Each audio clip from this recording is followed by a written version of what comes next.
Hello， 大家好，欢迎收看第154期的亚当球鞋，我是你们的亚当。匹克这2年在篮球鞋方面的进步，大家有目共睹。从闪现3开始的改鞋楦，以及太极科技的不断改良，都不难看出匹克对于篮球鞋市场的重视。而今天我们的主角这一双鹰豹 1.0 以及飓风4代，可以算得上是在走回头路的2个鞋款，在同一时期同时推出了卧龙凤雏2员大将，也算得上是。多余我得恭喜你。能同时收获卧龙凤雏，等我俩给你挣钱，咱们放利花清。那这2双鞋在实战方面的表现究竟怎么样呢？为什么它们并不值得购买？欢迎收看本期的亚当球鞋，我是亚当。本期节目由您的点赞赞助播出。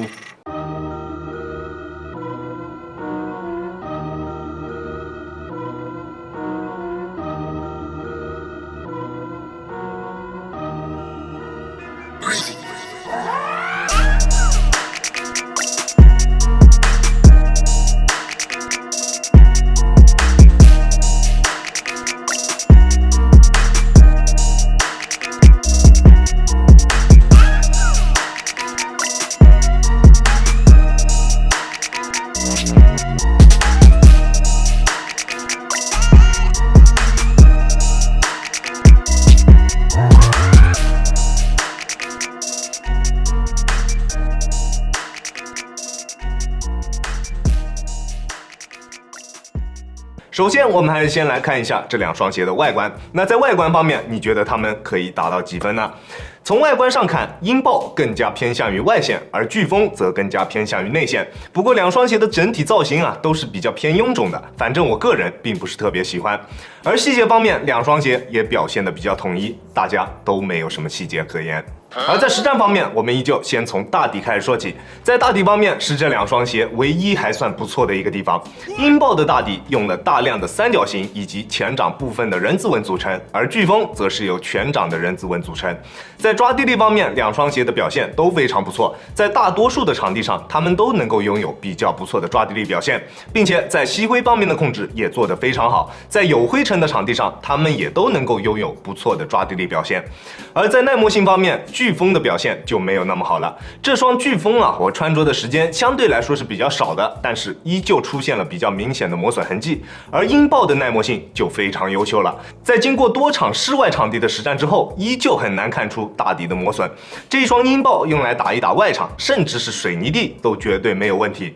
而在中底方面，2双鞋都同样使用了魔弹缓震科技，并不是超级魔弹，而是最原始的那一个魔弹。不过2者在调教方面有着比较明显的区别，鹰豹的调教更硬一些，而飓风的调教则更加偏软一点。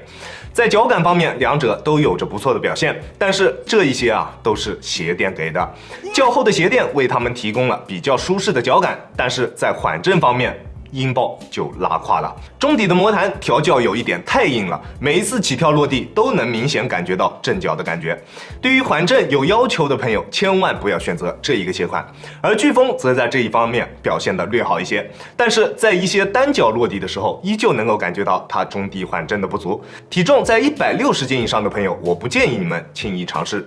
而在场地感方面，2双鞋的表现也都不是很好。虽然鹰豹更加偏向于外线，但是中底的厚度并不算薄，而飓风的厚度则是要更加厚一些的。不过鹰豹偏硬的中底调教让它在反应性方面有着不错的表现，在突破的过程中并不会感觉到有什么明显的泄力感。看了大底以及中底，你可能会觉得这2双鞋好像都还行那为什么我会说它们是卧龙和凤雏呢？那就是因为它们的鞋面。这2双鞋都用了匹克的老鞋楦，那种宽似海的感觉又回来了。当然，这里你们可能会说，那这样不是对宽脚的朋友比较友好吗？并不是这样的，2双鞋的内部填充都做得偏少，鹰豹可以说是少得离谱。而较薄的内部填充，如果你还想要优秀的锁定，那你就必须要在鞋带孔这一个环节下功夫。但是这2双鞋并没有这么做，依旧使用了固定的鞋带孔。如果把其中的2对鞋带孔改为真正的那种动态鞋带孔，其实可以很好的保证球鞋的动态锁定。但是这2双鞋在这个方面都没有做好。这两双鞋在动态锁定方面的表现都是很糟糕的，鞋脚一体性非常差，不管是脚的哪一个部位都没有被锁定住。在你做急停或者是侧向蹬地动作的时候，甚至是普通跑动的过程中，你都能感觉到球鞋包裹方面的不足，两双鞋都会出现顶脚趾以及不跟脚的情况。而在支撑性方面，其实这两双鞋做的都没有什么问题。虽然鞋面的材质是比较偏软的，但是延展性并不大。如果他们可以做好动态锁定的话那就不会有人说他们的鞋面支撑性差了。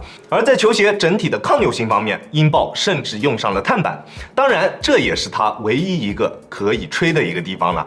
你们可以看看说它好的视频基本上都围绕着它的碳板来说。因为真的很难找出第二个卖点了，那我现在又给你们找出来一个，就是它的大底、耐磨性和抓地力表现都非常好。不过话说回来你们现在难道还在拿着这一种有碳板就是好鞋的那一套理论在说吗？这种平面的碳板跟 TPU 其实并没有什么区别，并且它们的使用寿命还并不如 TPU。求求了，不要再追求什么碳板了。现在一堆国产的篮球品牌都在使用着平面碳板，用了平面碳板，大概率就是放弃掉了足弓部位的支撑。求求我们所有的国产品牌了，把足弓支撑做好吧，不要再想方设法的用这种平面碳板来割韭菜了。而在稳定性方面的表现，两双鞋的表现都是比较不错的，两双鞋都做出了非常明显的防侧翻脚，但是飓风的防侧翻脚又返璞归真了，又是那一种特别软的材质，懂的都懂，对于防侧翻会帮到吗？而在重量方面，两双鞋都是42码的，鹰豹单只重量是396克，飓风单只重量是398克，在重量方面的表现都还算 OK。那这两双鞋我就不给他们进行打分了，两双鞋在实战方面的表现是没有达到我的一个合格标准的，他们在动态锁定方面的表现都非常的糟糕，会有明显的顶脚趾以及掉跟的现象，并且现在这两双鞋都是3开的价格，可以说是毫无性价比的。那如果1开，那买来玩玩还算是可以，但是现在的价格嘛，还算了，好吧。OK， 这就是本期视频的全部内容了。再次感谢大家观看本期的亚当球鞋。亚当球鞋，一切从实战出发。我是亚当。如果你觉得我的视频可以帮助到你，希望你可以关注我，并且顺手给我点一个赞，这就是对我最大的支持了。好了，那我们下期视频再见了，大家有空来做 Peace。